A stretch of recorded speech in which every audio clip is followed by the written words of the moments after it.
घरामध्ये आहेत ना, ह्या दोन व्यक्ती असतील तर सासूची अजिबात गरज नाही. कारण ह्या दोन ज्या व्यक्ती आहेत आपल्या घरातल्या त्या सासूची कमी पूर्ण करतात. मेन आहे आपली मुलगी, ही जी माझी पोरगी आहे ना, ही लेक माझी इकडे ये, ही माझ्या सासूपेक्षाही जास्त जाच करते. अगं मम्मा उठ ना, स्वयंपाक करायचा आहे, मम्मा भांडी घास, मम्मा हे आवर, मम्मा ते आवर, मम्मा आंघोळीला जायचंय. म्हणजे सासू सुद्धा एवढं बोलणार नाही तेवढं पोरगी बोलते.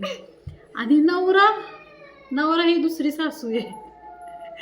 खाण्यापिण्यात जे काय बनवून त्या प्रत्येकात चुका काढणार, कुठलीच गोष्ट व्यवस्थित आवडणार नाही. असं सासू कशी असते, सासूला आपल्या हातचं काय आवडत नाही, प्रत्येकाच्या चुका काढते. तसा नवरा. असं दोन सासू आहेत मला जाच करणारे. मग काय तर आता ही काय माहिती काय करते तिसरी सासू माझी.